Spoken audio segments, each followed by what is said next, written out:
ॐ शुक्लांबरधरं विष्णुं शशिवर्णं चतुर्भुजं प्रसन्नवदनं ध्यायेत् सर्वविघ्नोपशान्तये। सरस्वती नमस्तुभ्यं वरदे कामरूपिणी विद्यारम्भं करिष्यामि सिद्धिर्भवतु मे सदा। गुरुर्ब्रह्मा गुरुर्विष्णुः गुरुर्देवो महेश्वरः गुरु साक्षात् परं ब्रह्म तस्मै श्री गुरवे नमः। ओम सहना भवतु सहनौ भुनक्तु सह वीर्यं करवावहै तेजस्विनावधीतमस्तु मा विद्विषावहै। ओम शांति शांति शांतिः।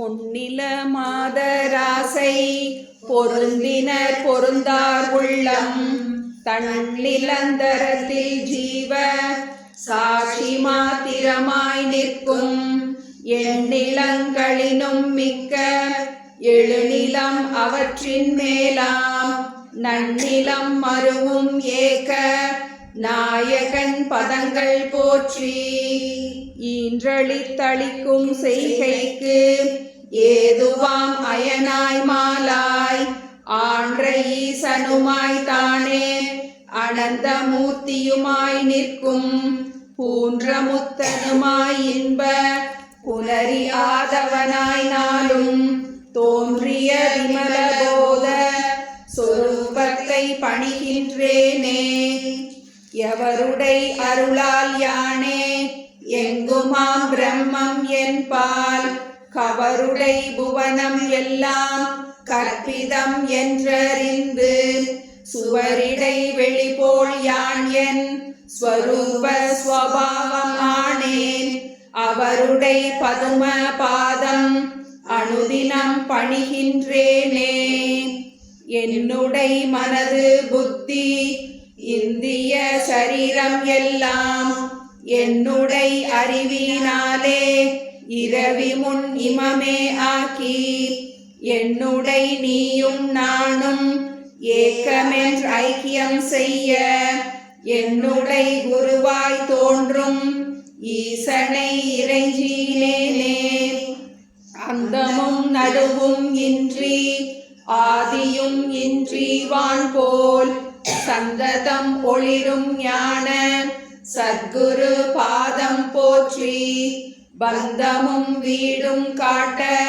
பரந்த நூல் பார்க்க மாட்டா மந்தரும் உணருமாறு வஸ்து தத்துவம் சொல்வேனே படர்ந்த வேதாந்தம் என்னும் பார்க்கடல் மொண்டு முன்னோள் குடங்களில் நிறைத்து வைத்தார் குறவர்கள் எல்லாம் காய்ச்சி கடைந்தெடுத்தளித்தேன் இந்த கைவல்ய நவநீதத்தை அடைந்தவர் விடைய மனம் தின்று அலைவரோ பசியிலாரே முத்தனை வெங்கடேச முகுந்தனை எனையாட் கொண்ட கர்த்தனை வணங்கி சொல்லும் கைவல்ய நவநீதத்தை தத்துவ விளக்கம் என்றும் சந்தேகம் தெளிதல் என்றும் வைத்திரு படலமாக வகுத்துரை செய்கின்றேனே. நம்ம தாண்டவராய சுவாமிகள் அருளிய கைவல்ய நவநீதத்தில் பார்த்துக்கிட்டு இருக்கோம். இந்த கைவல்யம் அப்படிங்கிற பதத்துக்கு ஒரு முதல்ல கொஞ்சம் முக உரையா கைவல்யம் நவநீதம் அப்படிங்கிற அந்த நூலுடைய பெயருக்கு சில முக உரையாக சில விஷயங்கள் தெரிஞ்சுக்கிட்டோம். கைவல்யம் அப்படின்னா எதையும் சார்ந்து இல்லாத தன்மை. இன்னொரு அர்த்தம் மோக்ஷம்னு பார்த்தோம். மோக்ஷம் அப்படிங்கிறத பற்றி நமக்கு ரொம்ப தெளிவான ஒரு புரிதல் நமக்கு வேணும். அது புரியணும் அப்படின்னா முதல்ல மனுஷ பிறவியோட மகத்துவம் நமக்கு புரியும்.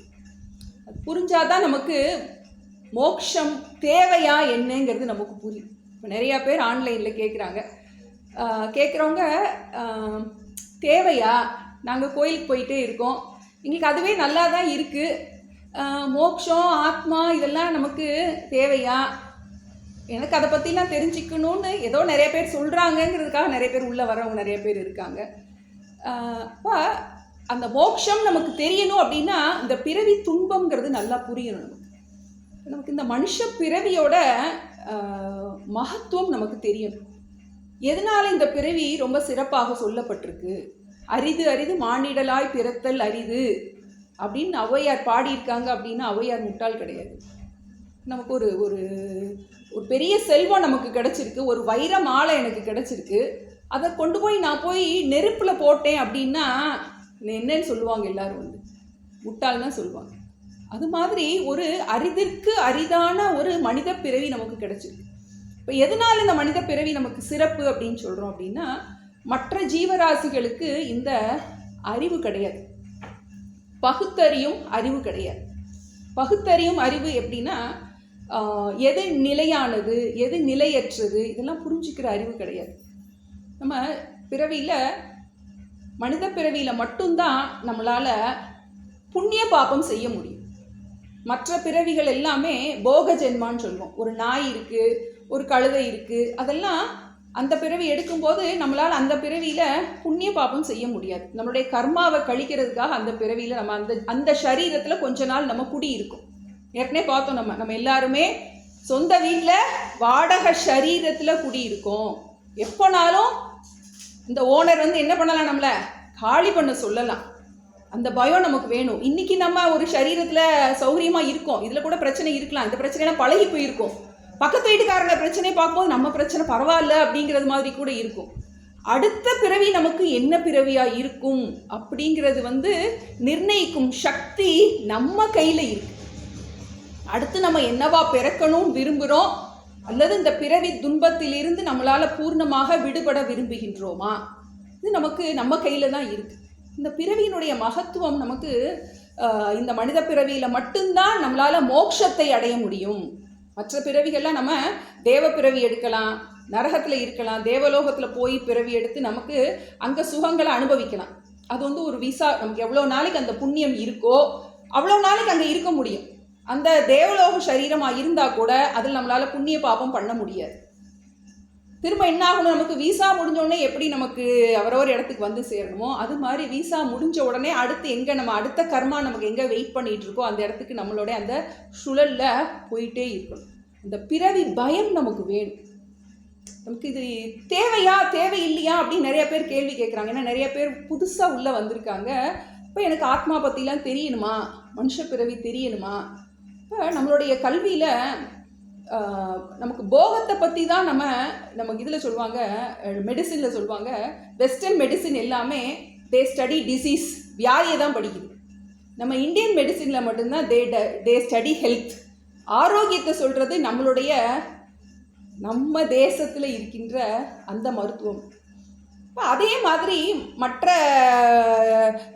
வெஸ்டர்ன் இது எப்படி இருக்குன்னா போகத்தையே வெளியவே சுகத்தை தேடுறது தான் மேலே மேலே ஒரு அன்லிமிட்டடாக அடுத்து இன்னும் சுகம் இன்னும் சுகம் இன்னும் சுகம்னு பொருள்கள் மூலமாகவே சுகத்தை தேடுவது தான் அந்த வெஸ்டர்ன் சிஸ்டம் ஆஃப் எஜுகேஷன் இருக்கு. நம்மளோட கல்வியில் சுகம் வெளியே இல்லை அப்படிங்கிறத நமக்கு இயல்பிலேயே நிறைய சொல்லி கொடுத்துருக்காங்க. நம்ம கல்வி சிஸ்டமே நமக்கு ரொம்ப நம்ம படிக்க வேண்டியதை படிக்கிறோமான்னு பெரிய கேள்விக்குரியது. ஏன்னா என் கூட ஒரு ஃப்ரெண்டு படித்தா, அவள் ஸ்கூல் ஃபஸ்ட்டு ஸ்டேட் ரேங்க் வாங்குற அளவுக்கு மெடிசின் படிக்கக்கூடியவருக்கு ஒரு பிள்ளை, அவ்வளோ ஒரு அறிவான பிள்ளை. அவளால் ஒரு சிச்சுவேஷனை லைஃப்பில் ஹேண்டில் பண்ண முடியலங்கும் போது சூசைட் பண்ணிட்டு.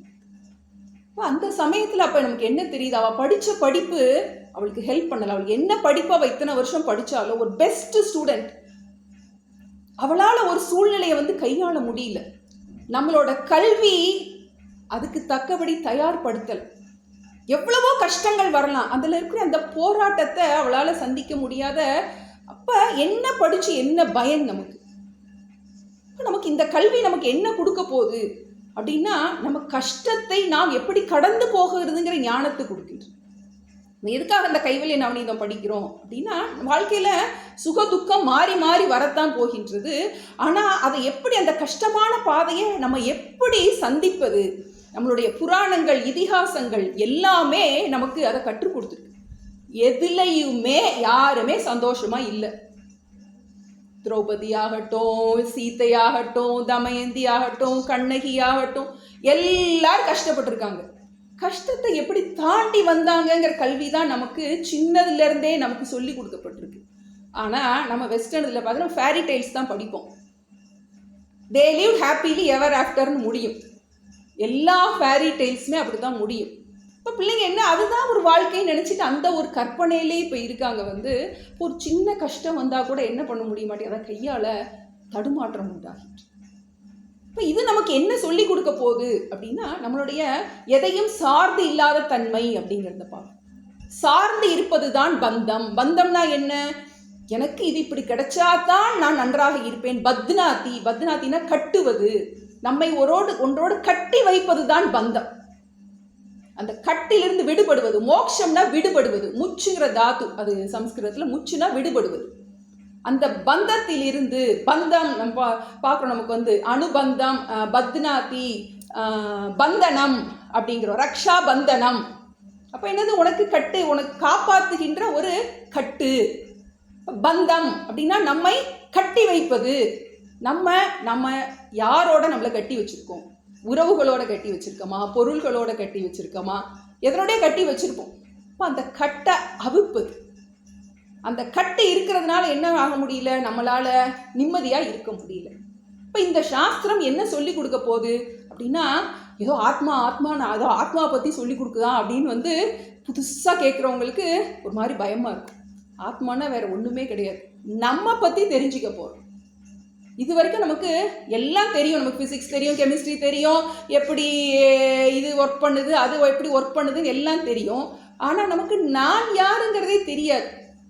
சாஸ்திரம் என்ன சொல்லுது? உன்னை நீ அறிவாயாகில் உனக்கு ஒரு கேடும் இல்லை. உன்னை பற்றி அறிவு உனக்கு இல்லை, அதனால தான் நீ கஷ்டப்படுற அப்படிங்கிறத அதான் படிக்க போகிறோம். இப்போ எதுக்கு படிக்கணும் அப்படின்னா, நிம்மதியாக இருக்கிறதுக்காக படிக்க போகிறோம். மோட்சம் பிறவாமிங்கிறலாம் அடுக்கு. இப்போ நமக்கு இந்த பிறவியிலேயே எல்லா கஷ்டம் இருந்தாலும் அதை தாங்குவதற்கு உரிய உனக்கு ஒரு அறிவை இந்த சாஸ்திரம் உனக்கு கொடுக்கின்றது. ஒருத்தன் டாக்டர்கிட்ட போனான். டாக்டர்கிட்ட எனக்கு வலிக்குதுன்னு சொன்னான். இங்கே தொட்டு காட்டினான், இங்கே வலிக்குது. காலில் வலிக்கணும், ஆமாம் இங்கே வலிக்குது. மூக்கில் வலிக்கணும், இங்கே வலிக்குது.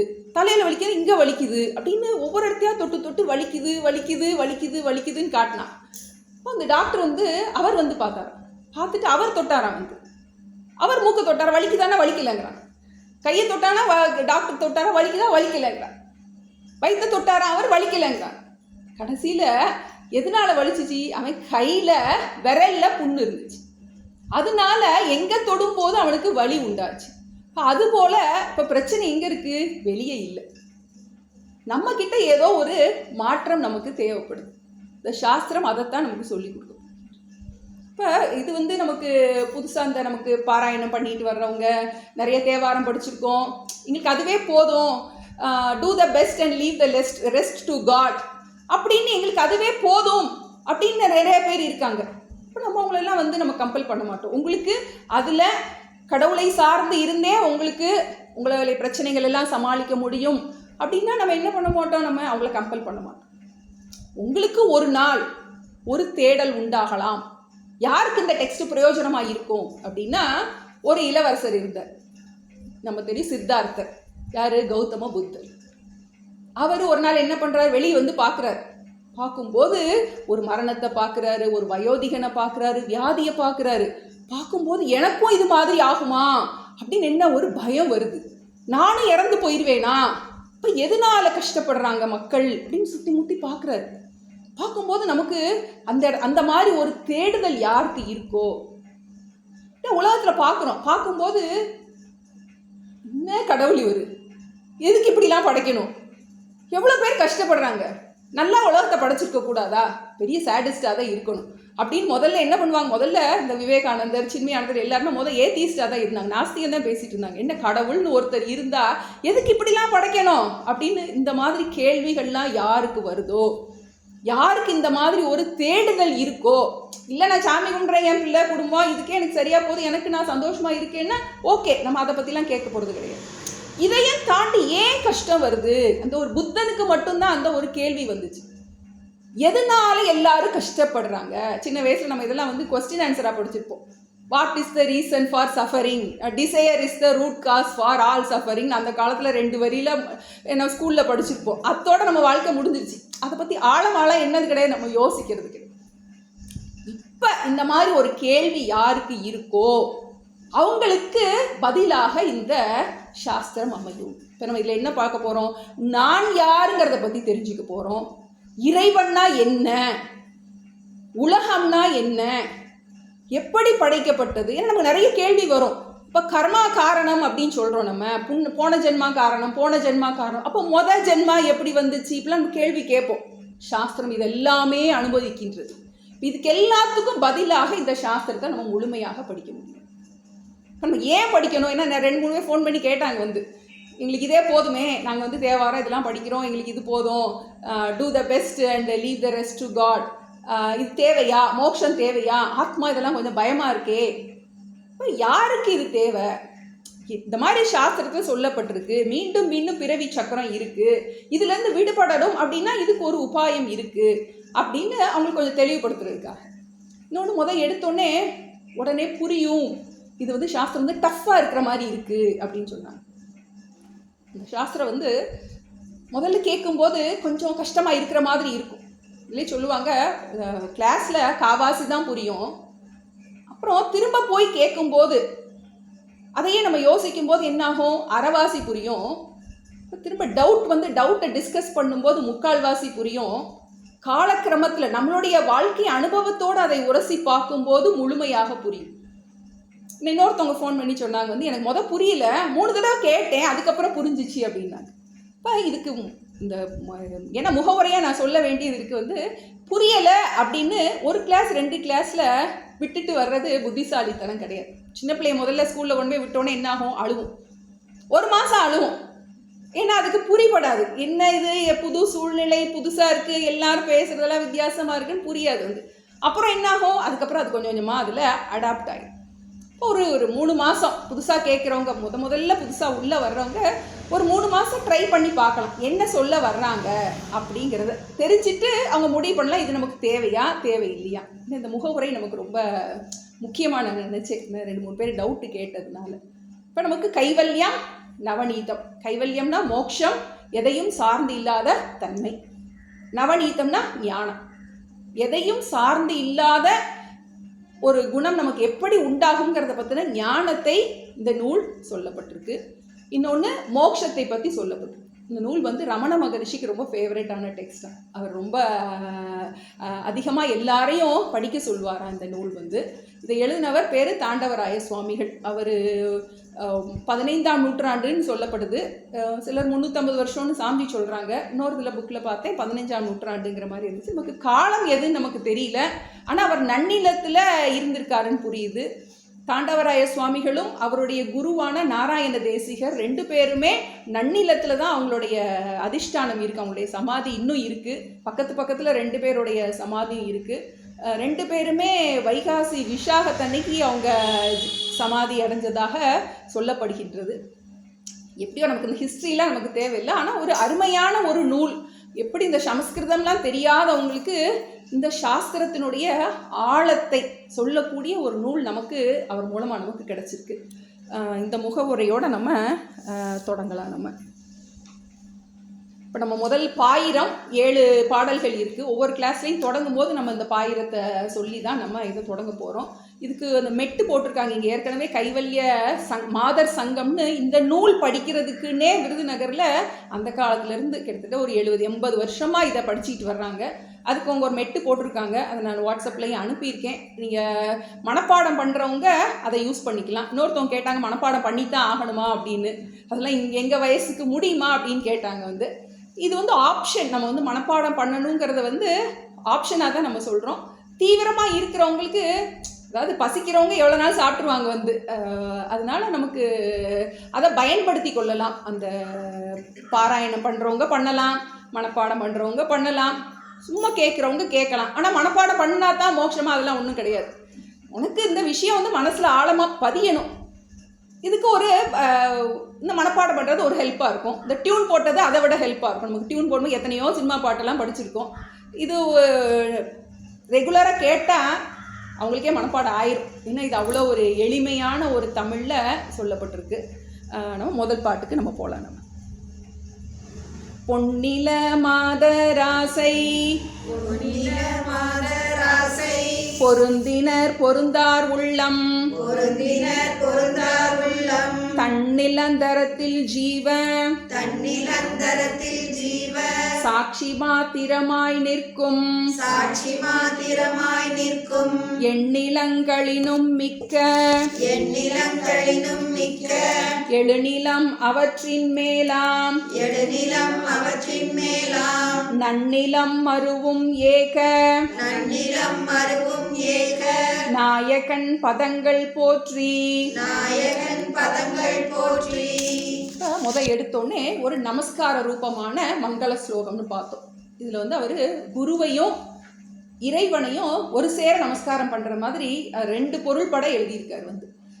3 விதமான நமஸ்கார ஸ்லோகங்கள் இருக்குன்னு பார்த்தோம். வஸ்து நிர்தேச மங்கள ஸ்லோகம், நமஸ்கார ரூப மங்கள ஸ்லோகம், ஆசீர்வாத ரூப மங்கள ஸ்லோகம். இது நமஸ்காரம் பண்றதாக அமைந்துள்ளது. இதில் எடுத்தோடனே அவர் இப்போ 280 பாடல்கள் இருக்குது. 1007 விட்டுட்டு 280 பாடல். இந்த 280 பாடலில் அவர் தான் குரு கிட்ட இருந்து என்ன படிச்சுக்கிட்டாரோ அதை எல்லாத்தையும் சாரமாக நமக்கு ரொம்ப எளிமையாக கொடுத்துருக்காரு.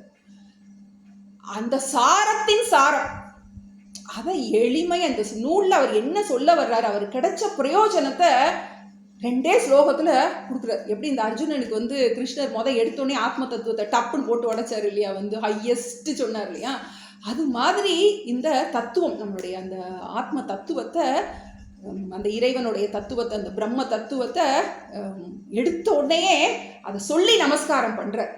புதுசாக படிக்கிறவங்களுக்கு ரொம்ப ஹையாக தெரியல, பயந்துடலாம் வேண்டாம் புதுசாக படிக்கிறவங்க.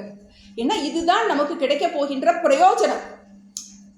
280 பாட்டு படிச்சு நமக்கு என்ன பிரயோஜனம் கிடைக்க போதோ அதை எடுத்தோடனே அவர் சொல்லிட்டார். அப்போ நமக்கு இது எப்போ புரியும்? 280 பாட்டு படித்தா தான் நமக்கு இது புரியும். அதனால பயந்துட வேண்டாம், யாரும் புதுசாக படிக்கிறவங்க யாரும் பயந்துட வேண்டாம். இப்போ இது எப்படி தொடங்கியிருக்காரு அப்படின்னா, இறைவனை உருவமற்ற இறைவனுக்கு நமஸ்காரம்னு சொல்கிறோம். நிர்குண பிரம்மம்னு சொல்கிறோம். நிர்குணம்னா, குணம்னா குவாலிட்டிஸ், நிர்குணம்னா குணங்கள் அற்ற, குணம் குறியற்ற இறைவனுக்கு நமஸ்காரம். போற்றி, போற்றினா வணங்குகிறேன். யாரை வணங்குகின்றேன்? ஏகநாயகன் பதங்கள் போற்றி. ஏகம்னா ஒன்று, ஒன்றாக இருக்கும் அந்த இறைவனை வணங்குகின்றேன். இறைவன் ஒருத்தன் தான், அதை சொல்லிட்டார். இறைவன் ஏக்கம், ஏக்கமேவ அத்விதீயம். அந்த ஒன்றாக இருக்கும் அந்த இறைவனுக்கு ஏகநாயகன் பதங்கள் போற்றி. அடுத்து அந்த இறைவனுடைய லட்சணத்தை சொல்றார். எப்படிப்பட்ட இறைவன்? நிர்குணங்கள், குணங்குறியற்ற, உருவமற்ற. நமக்கு எடுத்தோடனே நமக்கு குழந்தையா இருக்கும்போது நமக்கு உருவத்தோட தான் சாஸ்திரம் நமக்கு அறிமுகப்படுத்துது. எப்படி நமக்கு 1 அப்படின்னு சொல்லும்போது ஒரு ஆப்பிளை பார்த்து 1 சொல்லி கொடுக்குறோம், 2 ஆரஞ்சு பழை பார்த்து 2 அப்படின்னு சொல்லி கொடுக்குறோம். ஆக்சுவலாக என்னது? 2ங்கிறத புரிய வைக்கிறதுக்கு ஒரு உருவம் கொடுக்கப்பட்டிருக்கு. அது மாதிரி இறைவனை புரிய வைப்பதற்காக ஒரு உருவம் கொடுத்துருக்கு. பிள்ளைங்கள்லாம் கேட்பாங்க, எதுக்கு பிள்ளைங்க சாமிக்கு எதுக்கு 4 கை அப்படின்னு கேட்பாங்க. நம்ம பதில் சொல்ல தெரியாது, நம்ம கேள்விலாம் கேட்கக்கூடாது அப்படின்போம். எதுக்கா 4 கை? அவருக்கு ஆற்றல் அதிகம். நமக்கு 2 கையால் எவ்வளோ வேலை பார்க்க முடியும், அவருக்கு 4 கைன்னா நிறையா வேலை பார்க்க முடியும் அப்படி பிள்ளைங்களுக்கு நமக்கு சொல்ல தெரியும். இப்போ அந்த இறைவன், குணம் குறியற்ற இறைவன், அவர் எப்படிப்பட்டவர்? எங்கே இருக்கார்? இந்த கேள்வி வரும். இப்போ இறைவன் எங்கே இருக்கா அப்படின்னு யாராவது கேள்வி கேட்டால் நம்ம பதில் சொல்ல தெரியும். இறைவன் எங்கே இல்லை அப்படின்னு கேட்குது. சம்ஸ்கிருதத்தில் எடுத்த உடனே ஈஸ்வரக குத்ர அஸ்தி அப்படின்னு கேட்பாங்க. இறைவன் எங்கே இருக்கிறார்? ஈஸ்வரக குத்ர அஸ்தி. அப்போ பதில் என்ன சொல்லணும்? ஈஸ்வரக சர்வத்திர அஸ்தி, எல்லா இடத்துலையும் படிச்சிருக்கோம், ஞாபகம் இருக்கு இல்லையா? சர்வத்திர அஸ்தி, இறைவன் எங்கும் இருக்கின்றார். இதெல்லாம் சின்ன வயசுல சொல்லி கொடுத்துருக்காங்க. பிரகலாதன் என்ன சொன்னா, நாராயணன் எங்க இருக்கான் கேட்கும்போது அவன் தூணிலும் இருக்கான் துரும்பிலும். நமக்கு நம்மளுடைய கல்ச்சர்லேயே இருக்கு, மேலான தத்துவம் நமக்கு இருக்கு. அதை சொல்லி அந்த நிர்குணமான எங்கும் நீக்கமர நிறைகின்ற அந்த இறைவனை, பார்க்கும் இடம் எங்கும் ஒரு நீக்கமர நிறைகின்ற பரிபூர்ண ஆனந்தமே சாஸ்திரத்துல நமக்கு தாய்மானவர் பாட்டில் படிக்கும். பார்க்கும் இடம் எங்கும் நீக்கமர நிறைகின்ற பரிபூர்ண ஆனந்தமே, எல்லா இடத்திலும் இறைந்து இருப்பதால் இறைவன் என்று பெயர். சாஸ்திரம் என்ன சொல்லுது? இருப்பதெல்லாம் இறைவனே, இருப்பது எல்லாம் இறைவனே. அந்த எண்ணத்துல இவர் தொடங்குறார். அதை புரிஞ்சாதான் நமக்கு இதை ரசிக்க முடியும். அப்ப இறைவனுடைய தத்துவத்தை எப்படி சொல்றாரு? பொன் நிலம் மாதர் ஆசை பொருந்தினர் உள்ளம் பொருந்தார் உள்ளம் தன்னில் அந்தரத்தில் ஜீவ சாட்சி மாத்திரமாய் நிற்கும் ஏகநாயகன் பதங்கள் போட்டு இப்படி சேர்த்து படிக்கணும். முதல் 2 வரியை நம்ம எடுத்துக்கிறோம். பொன் நிலம் மாதர் ஆசை பொருந்தினார் உள்ளம் பொருந்தார் உள்ளம். ஆசைய சொல்றார், ஏஷனாத்திரயம்னு சொல்லுவோம். 3 விதமான ஆசைகள்: பொன்னாசை, மண்ணாசை, பெண்ணாசை. பிறக்கும்போது எல்லாருக்குமே நமக்கு இந்த ஆசையோடு தான் பிறக்கிறோம். நமக்கு சிருஷ்டியே அப்படி தான் இருக்கு. அந்த ஆசையோடு தான் நம்ம பிறக்கிறோம். சிலருக்கு கொஞ்சமாக ஆசை இருக்குது, சிலருக்கு நிறைய ஆசை இருக்குது. அது ஒன்று தான் வித்தியாசம். ஆசை எதில் இருக்குங்கிறது வித்தியாசம். ஒரு சிலருக்கு மோட்சத்தில் ஆசை இருக்குது, ஒரு சிலருக்கு உலக சுகத்தில் விஷய சுகத்தில் ஆசை. இப்போ பொன்னாசை, மண்ணாசை, பெண்ணாசை, பொருந்தினர் உள்ளம் பொருந்தார் உள்ளம். அந்த ஆசை இருக்கிறவங்க கிட்டையும் இறைவன் இருக்கின்றார், ஆசை இல்லாதவனிடத்திலும் இறைவன் இருக்கின்றார். பொன்னாசை, மண்ணாசை, பெண்ணாசை, எல்லாரிடமும் இறைவன் இருக்கின்றார். நல்லார்ட்டையும் இறைவன் இருக்கின்றார், தீயவரிட்டும் இறைவன் இருக்கின்றார். நமக்கு சர்வசாதாரண கலாச்சாரத்தில் இருக்கு. பார்த்தோன்னே என்ன செய்யறோம்? யாரை பார்த்தோன்னே கையெடுத்து கும்பிடுறோம். எதுக்கு கும்பிடுறோம்? உன்னிடம் இருக்கின்ற அந்த இறை தத்துவத்தை நமஸ்காரம் செய்கின்றேன். இதெல்லாம் நமக்கு புரியாது, ஆழமான விஷயங்கள். பின்னர் புரிஞ்சு பண்ணி பார்க்கும்போது நமக்கு நல்லா இருக்கும். எல்லாரிடம் இறைவன் நீக்கமர நிறைந்திருக்கின்றான், இறைவன் எல்லோரிடமும் இருக்கின்றாங்க தத்துவத்தை நம்ம புரிஞ்சுக்கிறது தான் நமஸ்காரம் பண்ணுறோம். விபூதி எடுத்துக்கிறோம். எதுக்காக? நமக்கு எதுவுமே நிலையற்றது அப்படிங்கிறத ஞாபகப்படுத்திக்கிறதுக்காக, இந்த உடல் நிலையற்றதுன்னு புரிஞ்சுக்கிறதுக்காக விபூதி வச்சுக்கிறோம். குங்குமம் எதுக்கு வைக்கிறோம்? என்னிடம் உள்ள அந்த அழியாத தத்துவத்தை நமஸ்காரம் பண்ணுகின்றேன் நமக்கு நாமே தினம் சொல்லிக்கிறதுக்காக. அந்த நிலையற்ற தத்துவத்தை நம்ம நினைக்கிறோம், நிலையான அந்த பரம்பொருள் என்னிடம் நான் அந்த நிலையான அந்த பரம்பொருள்ங்கிறத புரிஞ்சுக்கிறதுக்கு தான் அந்த குங்குமம் வைக்கிறோம். இப்போ இதெல்லாம் நமக்கு நம்மளுடைய வாழ்க்கையோடு இணைந்து இருக்கின்றது. இதைத்தான் சொல்றாரு, பொன் நிலம் மாதர் ஆசை பொருந்தினர் உள்ளம் பொருந்தார். 2 விதமான மக்கள் தான் இருக்காங்க. வேணும் வேணும் வேணும்னு சொல்கிறவங்க இருக்காங்க, போதும் போதும் போதும்னு சொல்கிறவங்க இருக்கு. இப்போ முதல்ல எப்படி தொடங்குறோம்? நம்ம வேணும் வேணும்னு தான் தொடங்குறோம். நமக்கு இது வேணும் அது வேணும்னு தான் நமக்கு தொடங்குறோம். இப்போ சாஸ்திரம் என்ன சொல்லுது? இப்படி தான் என்னுடைய பிறப்பே பராஞ்சிக்காணி வெதர்னத் ஸ்வயம்பூன்னு கடோபநிஷத்தில் சொல்லுவார். வெளிமுகமாகத்தான் பிரம்மதேவன் படைத்திருக்கின்றான். சாஸ்திரம் என்ன பண்ணுது? நீ அனுபவி, எல்லாத்தையும் தர்மமாக அனுபவின்னு. அதனால தான் வேதத்தில் 2 பகுதி இருக்குது. முதல் பகுதிக்கு பேர் வேத பூர்வம்னு சொல்கிறோம், 2வது பகுதிக்கு பேர் வேத அந்தம். அதாவது முதல் பகுதி கர்ம காண்டம்னு சொல்லுவோம், 2வது பகுதி ஞான காண்டம்னு சொல்லுவோம். கர்ம காண்டத்தில் ஃபுல்லாக போகம்தான். நீ நல்லா அனுபவி. உனக்கு குழந்தை வேணுமா, பணம் வேணுமா, உனக்கு பதவி வேணுமா, எல்லாம் உனக்கு கிடைக்கும். நீ அதுக்கு இந்த நியமங்கள், இந்த பூஜைகள், ஹோமங்கள் இதெல்லாம் பண்ணினா உனக்கு எல்லாமே கிடைக்கும். அதுக்கு தான் பேர் வேத பூர்வம், வேதத்துடைய முதல் பகுதி. அதெல்லாம் அனுபவிக்கும் போது என்ன ஆகும்னா ஒரு கேள்வி வர தொடங்கும். ஏன்னா நம்ம சாஸ்திரத்தில் விஷய சுகத்தில் இருக்க 3 தோஷங்கள் அந்த விஷய சுகத்தை அனுபவிக்கவே புரிய தொடங்கும். என்னது எல்லாம் கிடைச்ச மாதிரி இருக்குது, ஆனாலும் அடுத்தடுத்து ஏதாவது வந்துட்டே இருக்கே அப்படின்னு, ஒரு நிறைவில்லாத ஒரு தன்மை இருக்கே அப்படின்னு ஒரு தேடுதல் காலப்போக்கில் உண்டாகும்.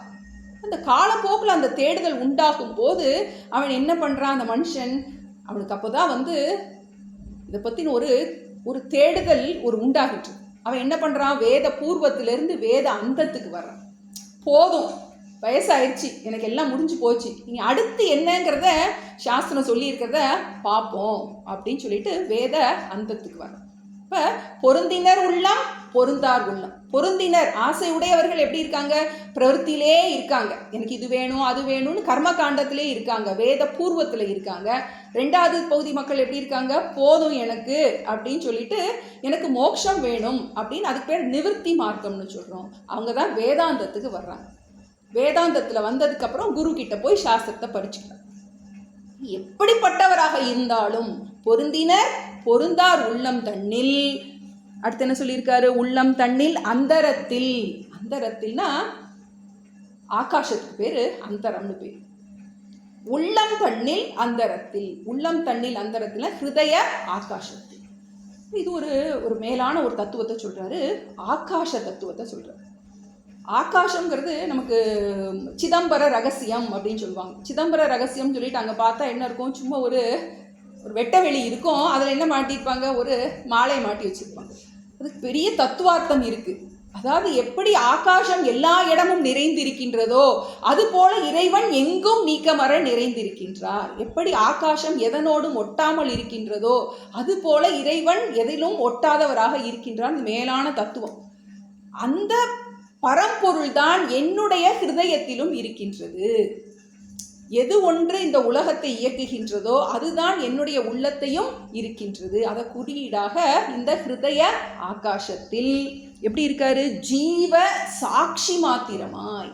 சாட்சி, சாட்சினா இதற்கு ஆதாரமாக, இந்த ஜீவனுக்கு வேறானதாக இந்த பரம்பொருள் இருக்கின்றது. அப்படிப்பட்ட இந்த ஒன்றாக இருக்கின்ற அந்த ஏகநாயகன் பதங்கள் போற்றி அப்படின்னு ஒரு மேலான ஒரு பரம்பொருள் தத்துவத்தை அவர் முதல்ல சொல்லிட்டார். அடுத்து குருவையும் இதோட சேர்த்து இணைக்கிறார். அந்த பரம்பொருள் தான் குருவாக வந்திருக்கு அப்படிங்கிறத அடுத்த வரியில் என்ன சொல்றாரு? சாட்சி மாத்திரமாய் நிற்கும் எண்ணிலங்களிலும் மிக்க எழுநிலம் அவற்றின் மேலாம் நன்னிலம் மருவும் ஏகநாயகன். அந்த ஏகநாயகன் எங்க இருக்காரு அப்படின்னா நன்னிலம் அப்படின்னு அந்த ஊரை சொல்றார். நன்னிலம்ங்கிறது தாண்டாவராய சுவாமிகளும் நாராயணகுரு தேசிகரும் இருந்த இடம். அந்த இடம் நன்னிலம். அந்த நன்னிலத்தை வர்ணிக்கிறார். எப்படிப்பட்ட நன்னிலம்? எண்ணிலங்களிலும் மிக்க எழுநிலம் அவற்றின் மேலாம் நன்னிலம். எல்லா பூமிகளையும் விட சிறந்ததான 7 பூமிகள். 7 பூமி அப்படிங்கிறதுக்கு 2 அர்த்தம் இருக்கு. ஒன்று சாஸ்திரிய அர்த்தம் இருக்கு, இன்னொன்று ஒரு சாதாரண அர்த்தம் இருக்கு. நம்ம ரெண்டையும் பார்ப்போம். எழுநிலம் அப்படிங்கிறது சப்த பூமி அப்படின்னு சொல்லப்பட்டிருக்கு. வந்து அயோத்தியா, மதுரா, மாயா, காசி, காஞ்சி, அவந்திகா, புரி, துவாராவதி செய்வ சப்தைத்தே மோக்ஷதாயிகா. மோட்சத்தை கொடுக்கக்கூடிய இடங்கள் அப்படின்னு 7 இடங்கள் சொல்லப்பட்டிருக்கு. வந்து அயோத்தியா ராமர் பிறந்த பூமி, மதுரா கிருஷ்ண ஜென்ம பூமி, மாயா மாயானா ஹரித்வார், காஷி காஞ்சி, அவந்திகா, பூரி, துவாராவதி. 8 வருது. அதில் ஏதோ 2 சேர்த்துக்கணுங்கிறார் சாமி சொல்லும்போது. அப்படி எடுத்துக்கலாம், இல்லாட்டி ஏதாவது ஒரு 7. இந்த இடங்களுக்கெல்லாம் போனால் உனக்கு மோட்சம் கிடைக்கும் அப்படிங்கிற. எதனால அப்படின்னா அந்த இடத்துலலாம் நிறையா கல்வி நிலையங்கள் நிறைய இருந்திருக்கு, ஞான சாஸ்திர படனம் நிறைய இருந்திருக்கு. அங்கே போனால் கண்டிப்பாக உன்னால் இந்த பாடங்கள்லாம் படிக்க முடியும். அந்த காலம் பாரதியார் எழுதியிருக்காரு, காஷி பண்டிதர் பேசும் தனை காஞ்சியில் கேட்பதற்கு ஓர் கருவி செய்வோம். அதான் இப்போ பண்ணிகிட்டு இருக்கோம். இங்கே நம்ம கிளாஸ் எடுக்கிறத எங்கெங்கேயோ இருக்கிறவங்கலாம் இப்போ கேட்குறாங்க. இப்போ அந்த காலம் அப்படி கிடையாது. படிக்கணும்னா அந்த வித்யாஸ்தானங்கள்னு பேர். இதெல்லாம் அங்கே போனால் நமக்கு இந்த வித்தை கிடைக்கணும்னா நம்ம ஈஸியாக படிக்கிறோம். இப்போ வந்து அந்த காலம் இதுக்காக தேடி தேடி போயிருக்காங்க. நம்ம பாட்டுக்கு வீட்டில் உட்காந்து ஜாலியாக படுத்துக்கிட்டே கேட்குறோம், ஏசி ரூமில் உட்காந்து கேட்குறோம், வேலை பார்த்துட்டு கேட்குறோம், குளிச்சுக்கிட்டே கேட்குறோம், தூங்கிக்கிட்டே கேட்குறோம். நமக்கு எப்படியோ நம்ம பயன்படுத்திக்கிட்டு இருக்கோம். ஆனால் அந்த காலத்தில் இந்த இடங்களுக்கு போனால் தான் இந்த வித்யை கிடைக்கும். இப்போ அந்த இடத்துக்கெல்லாம் மேலான அந்த 7 நிலங்களுக்கு மேலான நன்னிலம் என்னுடைய குருநாதர் இருக்கின்ற அந்த நன்னிலம். எண்ணிலங்களிலும் மிக்க எழுநிலம் அவற்றின் மேலாம் நன்னிலம் மருவும் ஏகநாயகன் பதங்கள் போற்றி. அந்த இடத்துல இருக்கின்ற என்னுடைய குருநாதருடைய திருவடிக்கு நமஸ்காரம். நன்னிலத்தில் இருக்கின்ற என்னுடைய குருநாதர் திருவடிக்கு நமஸ்காரம். இன்னொன்று எழுநிலம்ங்கிறதுக்கு சப்தபூமி அப்படின்னு ஒரு ஒரு சாஸ்திரத்தை ஒரு ஆழமான விஷயம் வருது. அது வந்து எப்படின்னா நம்மளுடைய ஆன்மீக பயணத்தில் இருக்க 7 ஸ்டெப். எப்படி நம்ம வந்து சத் சங்கத்துக்கு வந்து எப்படி மோட்சம் அடைகிறது வரைக்கும் 7 ஸ்டெப் இருக்குது. வந்து அது கொஞ்சம் நமக்கு ஆழமான விஷயங்கள். இது பின்னாடி அவரே சொல்ல போகிறாரு. அதனால் இப்போ நம்ம புதுசாக வர்றவங்களெல்லாம் குழப்ப வேண்டாம். அதனால் இப்போதைக்கு நம்ம வந்து எழுநிலம் அப்படிங்கிறத இந்த மோட்சத்தை குடிக்கக்கூடிய இந்த நகரங்களிலெல்லாம் சிறந்ததான இந்த நன்னிலத்தில் மருவுகின்ற ஏகநாயகன் பதங்கள் போற்றி, அந்த பரம்பொருள்தான் என்னுடைய குருவாக தோன்றி இங்கே நன்னிலத்தில் வந்து எனக்கு இந்த பாடத்தை சொல்லி கொடுத்தாரு. அந்த குருவிற்கு நமஸ்காரம். அப்போ ஒரே சமயத்தில் அந்த பரம்பொருளையும் குருவையும், ஏன்னா குரு சாக்ஷாத் பரபிரம்மன். நம்மளை பொறுத்த வரைக்கும் குரு வேற ஈஸ்வரன் வேற கிடையாது. குரு தான் ஈஸ்வரன், ஈஸ்வரன் தான் குரு. ஈஸ்வரன் தான் நமக்காக இந்த குரு ரூபத்தில் வந்திருக்கின்றார் அப்படிங்கிறது நம்மளுடைய அசைக்க முடியாத விசுவாசம். ஆனால் அது சாக்ஷாத் இப்போ பதம் கொடுக்குது. சாக்ஷாத் எக்ஸாக்ட்லி அப்படியே என்னுடைய குரு தான், ஈஸ்வரன் தான் என்னுடைய குருவாக வந்திருக்காரு அப்படின்னு அந்த நிர்குண பிரம்ம ஸ்துதியை சொல்லு. அடுத்ததில் முதல் 2 பாடல் வந்து ஈஸ்வர நமஸ்காரமாக இருக்குது. இப்போ குணங்குறியற்ற இறைவனுக்கு நமஸ்காரம். இனி அடுத்து குணங்களோடு கூடிய அந்த சகுண ஈஸ்வரனுக்கு நமஸ்காரம் 2வது பாட்டில் நமக்கு சொல்கிறேன். ஈன்றளித்தளிக்கும் செய்கைக்கு ஏதுவாம் அயனாய் மாலாய் ஆன்ற ஈசனுமாய் தானே அனந்தமூர்த்தியுமாய் நிற்கும் பூன்றமுத்தனுமாய் இன்ப புனரி ஆதவனாய் நாளும் தோன்றிய விமல போத ஸ்வரூபத்தை பணிகின்றேனே ஈன்றளிக்கும் செய்கைக்கு ஏதுவாய் அயனாய் மாலாய் ஆன்ற ஈசனுமாய் தானே அனந்தமூர்த்தியுமாய் நிற்கும் பூன்றமுத்தனுமாய் இன்ப புனரி ஆதவனாய் நாளும் தோன்றிய விமல போத ஸ்வரூபத்தை பணிகின்றேனே. இதுல சகுண ஈஸ்வரனுடைய நமஸ்காரம்.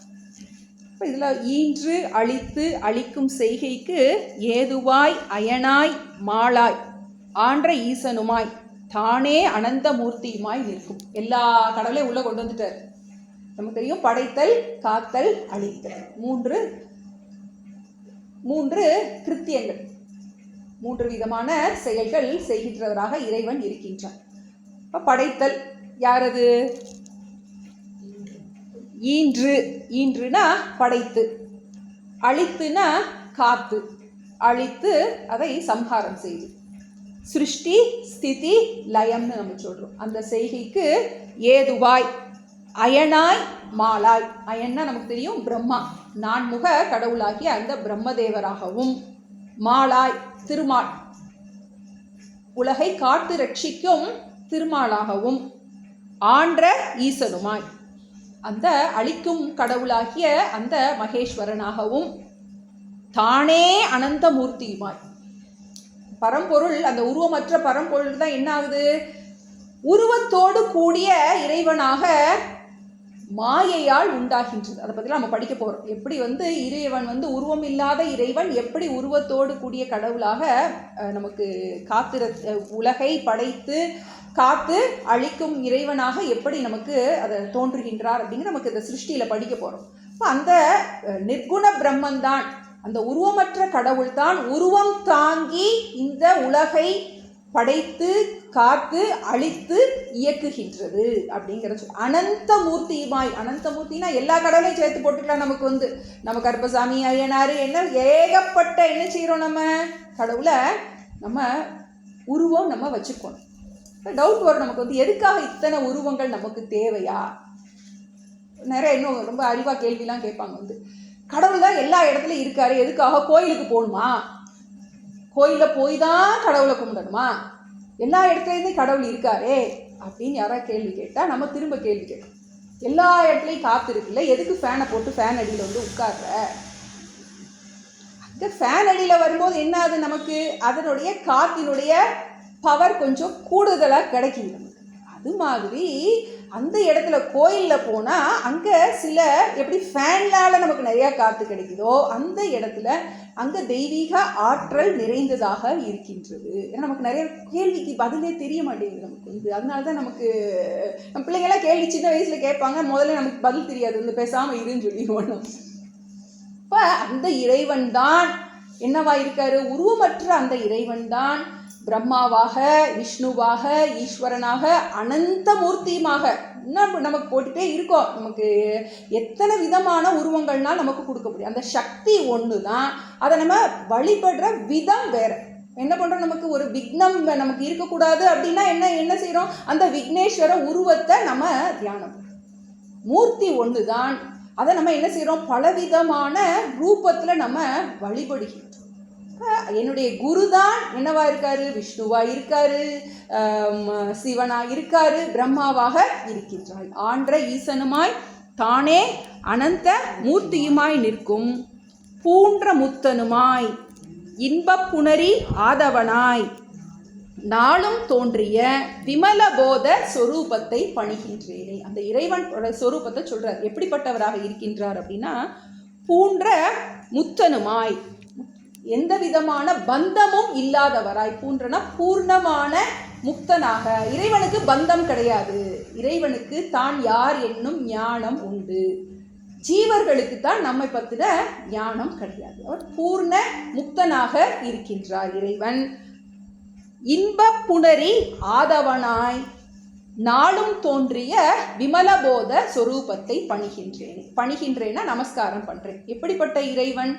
விமல போத ஸ்வரூபம். எந்த விதமான மாசற்றவராக இறைவன் இருக்கின்றான்.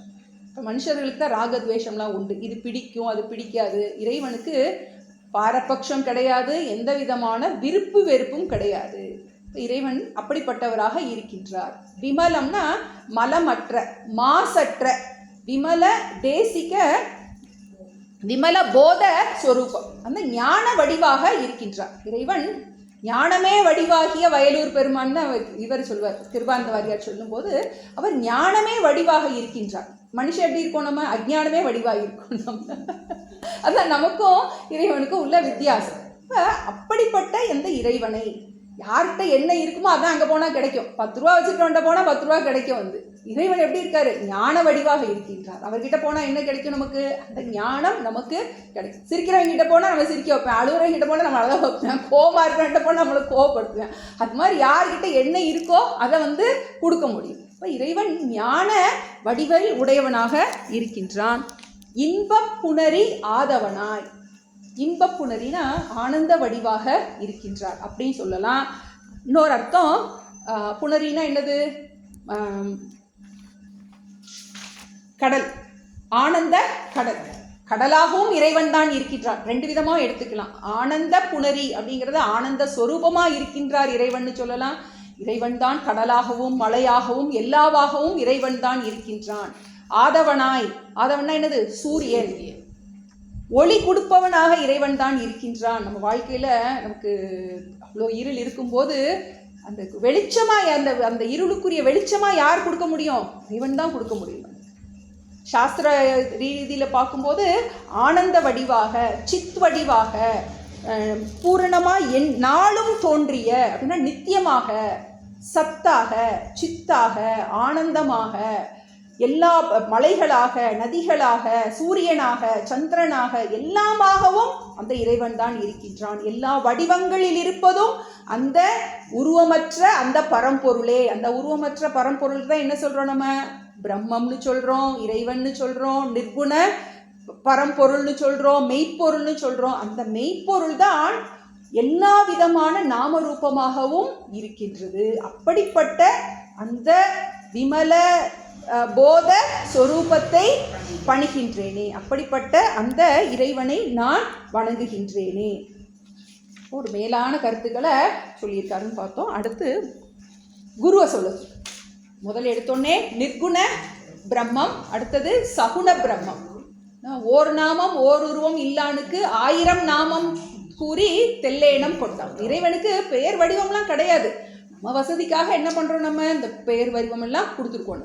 நம்ம அப்படிப்பட்ட அந்த இறைவனை நிர்குணமாகவும் ஸ்துதி பண்ணிட்டாரு, சகுணமாகவும் ஸ்துதி பண்ணிட்டாரு. அந்த ஈஸ்வரன் வேற குரு வேற இல்லைன்னோ ஸ்துதி பண்ணிட்டாரு. இப்போ ஸ்பெசிஃபிக்காக குருவுக்கு நமஸ்காரம்.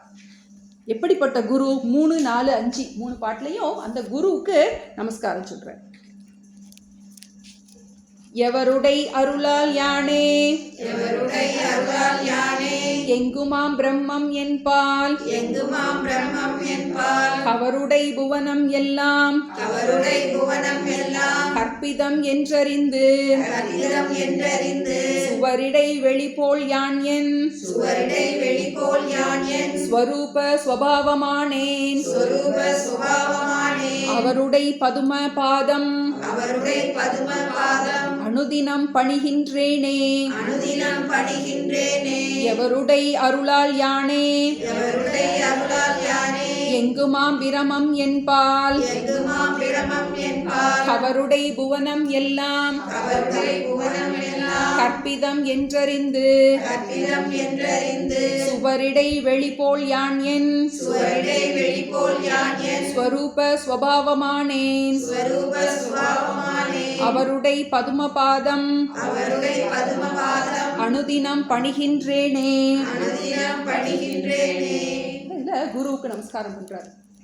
குரு கிட்ட நமஸ்காரம் பண்ணும்போது அவர் என்ன பிரயோஜனம் கிடைச்சது அதை சொல்லி நமஸ்காரம் பண்ணுறார். இப்போ டீச்சிங்கில் இருக்கும்போது பிள்ளைங்கள்லாம் வருவாங்க, வந்து டீச்சர்கிட்ட ஒரு பிள்ளை வந்தாலும் வந்து நான் டாக்டர் ஆகிட்டேன் டீச்சர், நீங்கள் சொன்னது தான் காரணம், நீங்கள் தான் அதுக்கு விதை போட்டது, நீங்கள் தான் எனக்கு அப்படிலாம் சொல்லி கொடுத்தீங்க, இப்படி படி அப்படி படின்னு நீங்கள் தான் சொல்லி கொடுத்தீங்க, இன்றைக்கி நான் டாக்டராக இருக்கேன்னா அதுக்கு காரணம் நீங்கள் தான் அப்படின்னு அந்த பொண்ணு வந்து சொன்னதாக டீச்சர் சொல்லுவாங்க. அது மாதிரி ஒரு லௌகீகத்தில் இருக்கிற ஒரு குருவை அப்ரோச் பண்ணும்போது எப்படி நம்ம அந்த பிரயோஜனத்தை சொல்லி எனக்கு இது கிடைச்சது அப்படின்னு சொல்லி நமஸ்காரம் பண்ணுறது மாதிரி வெறும் தனக்கு என்ன பிரயோஜனம் கிடைச்சது அப்படிங்கிறத சொல்கிறார். இந்த 280 பாட்டு எழுதியிருக்காரு. இதில் அவர் என்ன அந்த 280 பாட்டில் அவருக்கு என்ன கிடைச்சது, இதுதான் அந்த நூலுடைய சாரம். ரொம்ப ஹையஸ்ட்டு சொல்கிறார். ஹையஸ்ட்டு வேதாந்தத்தை என்ன எனக்கு இதனால் கிடைச்சது அப்படிங்கிறத ரொம்ப இதாக சொல்கிறார் எனக்கு. ஏன்னா நமக்கு குரு பிராப்திங்கிறது இதில் வரும், ஏகச்சூடாமணியில் வரும். துர்லபம் திரயமே வைத்தியத்து தெய்வானுகிரஹேதுகம் மனுஷ்யத்துவம் முமுக்ஷுத்வம் மகாபுருஷ சம்சய. துர்லபம் திரயம் ஏத்தது 3 விஷயம் ரொம்ப புண்ணியம் செஞ்சிருந்தா மட்டும்தான் கிடைக்கும். துர்லபம் திரயம் ஏத்தது 3 விஷயம் ரொம்ப உனக்கு அதிகமான அதிர்ஷ்டம் இருந்தால் மட்டும்தான் உனக்கு. துர்லபம் திரயம் ஏத்தது தெய்வ அனுகிரக ஹேதுக்கம், தெய்வ அனுகிரகம் இருந்தால் மட்டும்தான் உனக்கு கிடைக்கும். மனுஷ்யத்துவம் மனுஷ பிறவி, முமுக்ஷுத்வம் உனக்கு மோட்சம் வர வேண்டும் என்கின்ற இச்சை. மனுஷ்யத்துவம் முமுக்ஷுத்வம் 2 மட்டும் இருந்தால் பரவாயில்ல, இது பிரயோஜனம் இல்லை. எனக்கு மனுஷ பிறவி கிடைச்சிருச்சு, எனக்கு மோட்சம் கிடைக்கணுங்கிற ஆசை இருக்குது. எப்படி கிடைக்கும்? மகா புருஷ சம்ஸ்ரயம், ஒரு குரு மூலமாக தான் நமக்கு இந்த வித்தை கிடைக்கும். ரமண மகர்ஷி அவராக உட்கார்ந்தாரு, அவருக்கே நான் யாருன்னு புரிஞ்சிருச்சு அப்படின்னா நீ உட்கார்ந்து பாரு, உனக்கு கிடைச்சா நீ ரமண மகர்ஷி ஆயிடுவ, இல்லாட்டி ஆயிருப்ப. ஆகலை அப்படின்னா தெரிஞ்சுக்கோ, உனக்கு குரு தேவைப்படுது. இது வந்து நமக்கு வந்து அவருக்கு கிடைச்சிச்சே இவருக்கு கிடைச்சிச்சே அப்படின்னா நீ உட்கார்ந்து பாரு, கிடைச்சிச்சுன்னா ரொம்ப சந்தோஷம், நாங்களும் இன்னொரு ரமணர் கிடைச்சிட்டாரு சந்தோஷத்தில் நாங்களும் நமஸ்காரம் பண்ணலாம்.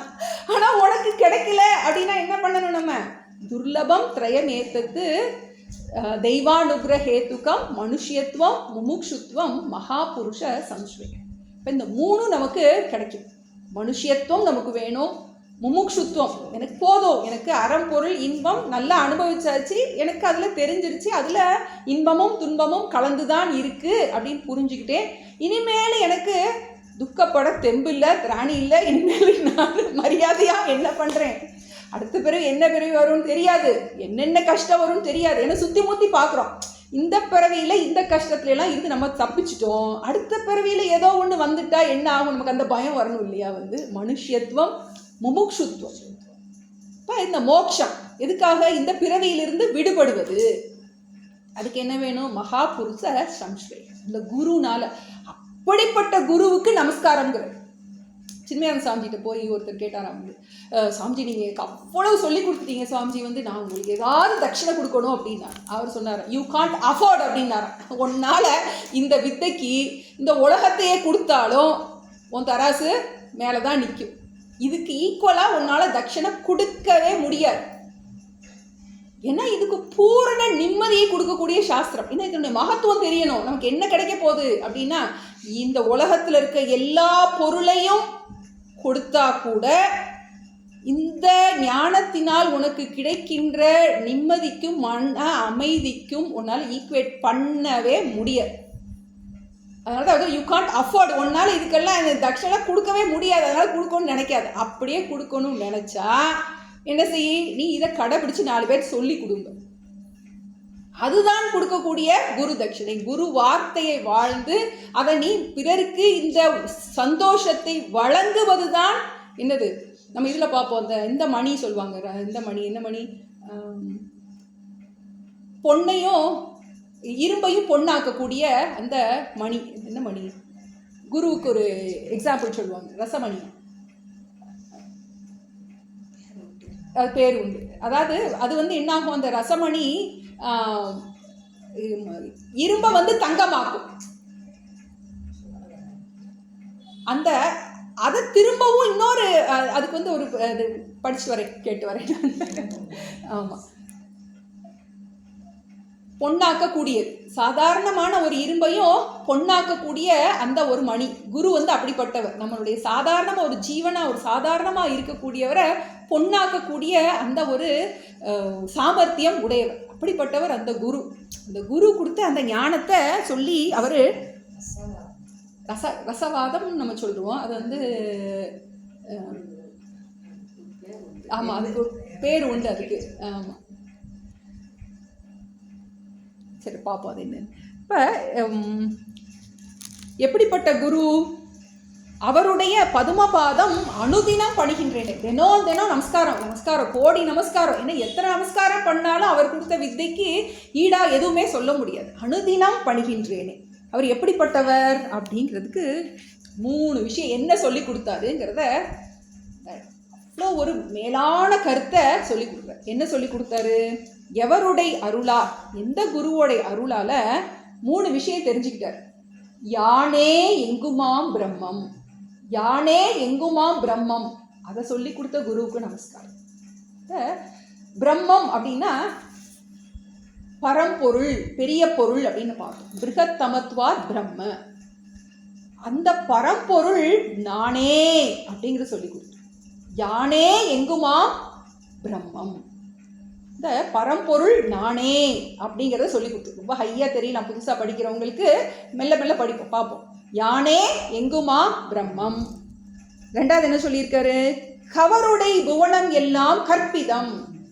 2வது உபதேசம். குரு சொல்லி கொடுத்த 3 முக்கியமான உபதேசங்கள். நானே எங்குமா பிரம்மம். நான் என்னை பற்றி தெரிஞ்சுக்கிட்டேன். நான் என்னை உடலாகவும் மனதாகவும் நினச்சிட்டு இருந்தேன். உண்மையில் நான் அதற்கு வேறான அந்த பரம்பொருளாக நான் இருக்கின்றேன். என்னை பற்றி தெரிந்து கொண்டேன். கவருடை புவனம் எல்லாம் கற்பிதம். இந்த உலகம் அனைத்தும், கவருடைனா பேதங்கள் உடைய, கூறுபாடு உடைய, நீ நான் என்று வேறுபாடுகள் உடைய இந்த புவனம், இந்த உலகம் அனைத்தும் கற்பிதம், ஒரு காட்சி பிழை. 2வது முக்கியமான விஷயம். இதெல்லாம் புதுசாக படிக்கிறவங்களுக்கு ரொம்ப ஹையாக தெரியலாம். இது எப்படி உள்வாங்கிறது அப்படின்னு. பாரதியார் பாட்டில் பார்க்குறோம், நிற்பதுவே நடப்பதுவே பறப்பதுவே அத்தனையும் சொப்பனம் தானோ அப்படின்னு ஒரு வரி வரும். இது ஒரு மேலான தத்துவம். நான் என்னை பற்றி தெரிந்து கொண்டேன், உலகத்தை பற்றி தெரிந்து கொண்டேன், என்னுடைய உண்மையான தன்மை என்ன என்பதை புரிந்து கொண்டேன், உலகத்தின் தன்மை என்ன என்பதை புரிந்து கொண்டேன். 3வது என்னது? சுவரிடை வெளி போல் யான் என் ஸ்வரூப சுபாவம் ஆனேன். என்னுடைய ஸ்வரூபம் எப்படிப்பட்டது அப்படிங்கிறத புரிஞ்சுக்கிட்டேன். நானே எங்குமா பிரம்மம்னு புரிஞ்சுக்கிட்டேன். என்னுடைய ஸ்வரூபம் என்னங்கிறத புரிஞ்சுக்கிட்டேன். எப்படிப்பட்ட ஸ்வரூபம் என்னுடையது? சுவர் இடை வெளி போல் யான் என் ஸ்வரூப ஸ்வபாவம் ஆனேன். முக்கியமான விஷயம் சொல்கிறேன். சுவர் இடை வெளி. இப்போ சுவர் இருக்கு, சுவருக்குள்ள என்ன இருக்கு? ஆகாசம். இந்த சுவருக்குள்ள ஆகாசம், சுவருக்கு வெளியே ஆகாசம். இந்த சுவருக்குள்ள இருக்கிற ஆகாசத்தை என்னோட வீடுன்னு சொல்றேன், சுவருக்கு வெளியே இருக்கிற ஆகாசத்தை தெருவுன்னு சொல்றேன்.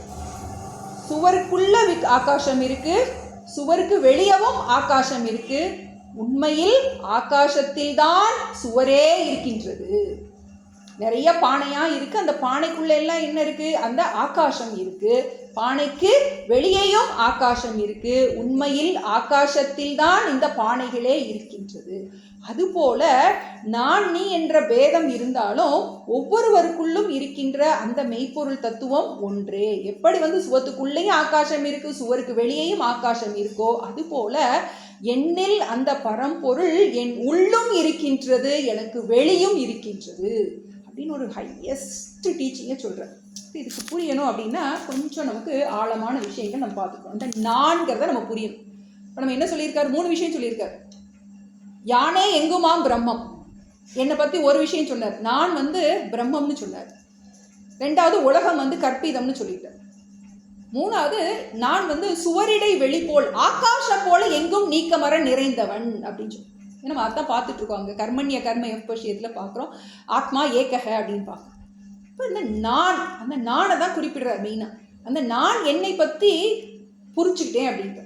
அந்த நான் அப்படிங்கிறதுக்கு ஒரு 6 பாயிண்ட் சொல்கிறார். நான் என்பது, நான் என்னும் ஆன்மா, நான் என்னை ஆன்மா ஆகிய நான் உடலில் இருந்து உற்பத்தி ஆகவில்லை. ஆன்மா என்ன ஆகலை? இந்த உடம்புல இருந்து உற்பத்தி ஆகலை. ஆன்மா பற்றி நமக்கு தெரிஞ்சுக்கணும். இந்த ஆத்மா ஆன்மா நம்ம சொல்கிறோம் இல்லையா, அதை பற்றின அந்த குணங்கள், அதனுடைய இலக்கணம் என்ன, ஸ்வரூபம் என்னன்னு தெரிஞ்சுக்கணும். இப்போ நான் என்னும் ஆன்மா, ஆன்மாவாகிய நான் அப்படி போடணும். ஆன்மாவாகிய நான் உடலில் இருந்து உற்பத்தியாகவில்லை. சரி, அப்புறம் நான் என்னும் ஆத்மா, ஆத்மாவாகிய நான் உடலில் ஒரு பகுதியும் இல்லை. இந்த உடல்ல ஒரு பகுதியும் கிடையாது, ஒரு பார்ட் கிடையாது. ஆத்மா ஒரு பகுதி கிடையாது. ஆத்மாவாகிய நான் உடலின் ஒரு குணமும் அல்ல, இந்த உடம்புல ஒரு குணமும் அல்ல. நான் இந்த உடலுக்கு வேறாக இருந்து உடல் அனைத்தையும் வியாபித்து அனுகிரகம் செய்கின்றேன். ஆத்மாவாகிய நான் இந்த உடல் முழுவதும் வியாபித்து இந்த உடல் அனைத்தையும் அனுகிரகம் செய்கின்றேன். உடல் இல்லாவிட்டாலும் நான் இருப்பேன். முக்கியமான விஷயம், உடல் இல்லாவிட்டாலும் நான் இருப்பேன். நான் இல்லாவிட்டால் உடல் விவகாரம் இருக்காது. ஆத்மாவாகிய நான் இல்லாவிட்டால் உடல் விவகாரம் இருக்காது. உடம்புக்கு விவகாரம் பண்ற சக்தி இருக்காது. Dead body. இந்த ஆத்மா இருக்கிறதுனால தான், இந்த ஆத்மாவுடைய அனுகிரகத்தினால்தான் இந்த உடல் செயல்படுகின்றது. இந்த உடல் இல்லாவிட்டாலும் நான் இருப்பேன். நான் இல்லாவிட்டால் உடல் இருக்கிறதுல பிரிச்சிடறோம். நம்ம உடம்பையும் அந்த உடம்புக்கு வேறான நான்கிறதையும் பிரிச்சிடறோம். நானே எங்குமாம் பிரம்மம்னு பார்த்தோம். இப்போ அந்த நான் இந்த உடலுக்கு வேறாக இருக்கின்றேன். உடல் இல்லாவிட்டாலும் நான் இருப்பேன். நான் இல்லாமல் உடல் இயங்க முடியாது. நான் இல்லாமல் உடல் மன புத்தி இல்லை. ஆனால் உடல் மன புத்தி நான் இல்லை. நான் இல்லாமல் உடல் மன புத்தி இல்லை, உடல் மன புத்தி நான் இல்லை. 7 பாயிண்ட், முக்கியமான பாயிண்ட். புதுசாக படிக்கிறவங்கள இதை கொஞ்சம் எழுதி வச்சுக்கலாம். திரும்ப நான் ரிப்பீட் பண்ணுறேன். கொஞ்சம் நிதானமாக அடுத்த கிளாஸ் வர்ற வரைக்கும் ஒரு வாரம் யோசித்து வரட்டும். கிளாஸ் வரணுமா வர வேண்டாங்கிறத யோசிக்கட்டும். புதுசாக வந்திருக்கிறவங்க தொடர்ந்து கேட்கும்போது கண்டிப்பாக ஒரு கிளாரிட்டி கிடைக்கும். ஒரு நாள்லையே ஒரு பிக் பிக்சர் கிடைக்காது. நம்ம புள்ளி வைக்கும் போதே என்ன கோலம் போடும் போதும் தெரியாது. 4 புள்ளி வச்சோடனே கோலம் கஷ்டமாக இருக்குன்னு போயிடுறவங்க இருக்கலாம். வச்சு பார்க்கும்போது கொஞ்சம் கொஞ்சமாக அதை பண்ணும்போது தான் அதனுடைய ஸ்டெப் பை ஸ்டெப்பாக இதனுடைய கணக்கு போடுறோம். அது மாதிரி கணக்கு போடும்போது அப்படி தான் ஸ்டெப் பை ஸ்டெப்பாக ஃபாலோ பண்ணிட்டு வரோம். அது மாதிரி ஆத்ம தத்துவம் தான் புரிஞ்சிக்கிட்ட விஷயத்தை, ஹையஸ்ட் விஷயத்தை சொல்லிடுறார். இதுதான் நான் இந்த 280 பாடல்ல நான் புரிந்து கொண்ட விஷயம். திரும்ப சொல்லிடுறேன். நான் ஆத்மாவாகிய நான் உடலிலிருந்து உற்பத்தியாகவில்லை. ஆத்மாவாகிய நான் உடலில் ஒரு பகுதி இல்லை. ஆத்மாவாகிய நான் உடலில் ஒரு குணம் இல்லை. இந்த உடலுக்கு வேறாக இருந்து உடல் அனைத்தையும் வியாபித்து நான் அனுகிரகம் செய்து கொண்டிருக்கின்றேன். இந்த உடல் முழுவதையும் வியாபித்து நான் அனுகிரகம் செய்து கொண்டிருக்கின்றேன். உடல் இல்லாவிட்டாலும் நான் இருப்பேன். நான் இல்லாவிட்டால் உடல் விவகாரம் இருக்காது. நான் உடல் மனம் புத்தி அல்ல. உடல் மனம் புத்தி நான் அல்ல. இப்படி போடுறோம், அதை மாற்றி மாற்றி தான் போடுறோம். நான் உடல் மனம் புத்தி அல்ல, உடல் மனம் புத்தி நான் அல்ல. எம்பசைஸ் பண்ணுறதுக்காக அதையே திருப்பி போடுறோம். ஆழமான விஷயங்கள் பற்றி நம்ம இன்னும் நல்லா அடுத்த கிளாஸில் படிப்போம். கிளாஸ் முடியும் போது நம்ம ஒரு பாடல் பாடுறோம். அது சில புஸ்தகங்களில் 79வது பாடலாக இருக்கலாம், சில இதில் 86 பாயிரத்தோடு சேர்த்து வரும்போது 86வது பாடலாக இருக்கான். அப்படி இல்லாதவங்களுக்கு 79 தத்துவ விளக்க படலத்தில் 79வது பாட்டு. ஐயனே எனது உள்ளே நின்று அனந்த ஜென்மங்களாண்ட மெய்யனே உபதேசிக்க வெளிவந்த குருவே போற்றி உய்யவே முக்தி நல்கும் உதவிக்கோர் உதவினாயேன் செய்யுமார் ஒன்றும் காணேன் திருவடி போற்றி போற்றி மூர்த்தி எல்லாம் வாழி எங்கள் மோனகுரு வாழி அருள் வார்த்தை என்றும் வாழி அன்பர் வாழி பராபரமே. ஓம் சாந்தி சாந்தி சாந்தி. ஓம் சாந்தி சாந்தி சாந்தி. ஹரி ஓம். ஹரி ஓம்.